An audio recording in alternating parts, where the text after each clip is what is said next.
manusia kembali kepada jati dirinya. Itu yang pertama.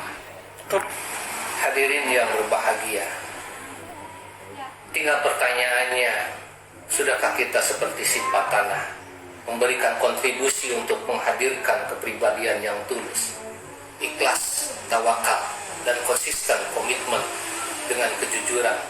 Itulah makna yang sebenarnya Ramadan, dan menahan hawa nafsu dari sifat api yang selalu membakar, yang menghinakan, dan selalu memanas-manasi dalam bentuk hal yang sangat luas. Itulah api. Yang kedua, Ramadan itu kalau dilihat dari perspektif sosial kemasyarakatan, telah membentuk kepribadian sosial yang artinya harus peka sosial. Ramadan di sana ada zakat fitrah, ada infak, ada sedekah. Artinya di sini menggambarkan bagaimana orang kaya itu harus peduli terhadap orang miskin, orang mustadafin. Orang yang berilmu harus berdimensi bagaimana mendidik, membimbing orang-orang yang tidak mempunyai ilmu pengetahuan. Pemerintahan, penguasa harus bisa melayani masyarakatnya dengan tulus dan ikhlas. Itulah gambaran kepekaan sosial. Kalau itu bisa diwujudkan, tentunya apa yang dikatakan bahwa manusia itu bermartabat. Dan yang ketiga, Ramadan itu dilihat dari perspektif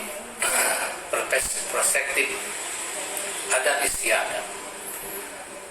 Di sana, kenapa Ramadan itu ketika di akhir ada Idul Fitri dan disimbolkan, karena Indonesia itu senang simbol, dengan kupat. Kupat maknanya adalah kudu ngaraos lepat. Itu dalam terminologi Sunda. Kudu ngaraos lepat. Kepada siapa lepat? Kepada Allah yang Maha Kuasa yang memberikan anugerah kepada yang namanya manusia, kepada ibu bapak kita yang membesarkan, kepada tetangga-tetangga kita yang terbengkalaikan dengan keangkuhan kita, kepada teman, kepada semua makhluk yang ada di bumi ini. Itulah makna ada. Dan ada lagi mudik.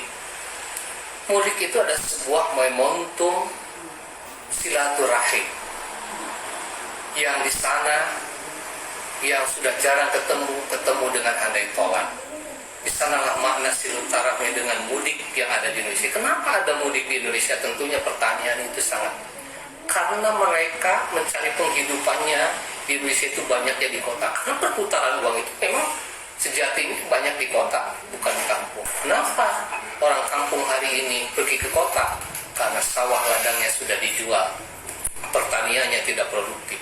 Akhirnya mereka jual, dan sejatinya bangsa ini di Indonesia harus kembali kepada nilai-nilai pertanian, yaitu berasal bagaimana mengolah tanah itu dengan bagus. Jangan sampai orang kampung pergi semuanya ke kota. Tapi terlepas dari itu semua, mudik adalah sebuah tradisi yang ada di Indonesia yang perlu dilestarikan. Yang terakhir adalah ada tradisi ziarah kubur. Ziarah kubur itu mengingatkan kembali bahwa kita semua di Idul Fitri ada ziarah kubur, mengingatkan kembali bahwa kita akan kembali kepada kubur. Harta, kekayaan, jabatan, kedudukan, kecantikan semuanya akan sirna dengan ambisi-ambisi dunia itu. Kita akan pada akhir berkumpul di kubur itu. Jadi tradisi kubur itu adalah mengingatkan kita pada suatu ketika, entah hari ini, esok lusa, atau tahun depan, kita akan kembali kepada yang namanya kubur.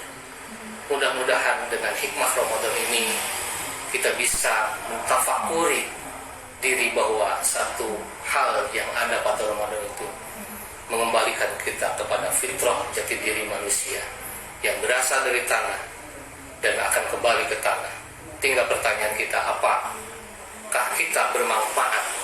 Karena tanah pada intinya adalah memberikan manfaat pada kehidupan makhluknya di dunia ini.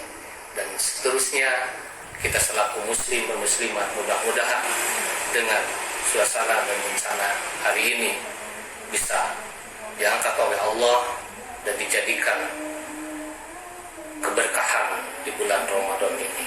Karena ada kalimat at-tihadu asasun najah, bahwa kebersamaan adalah pangkal dari segalanya.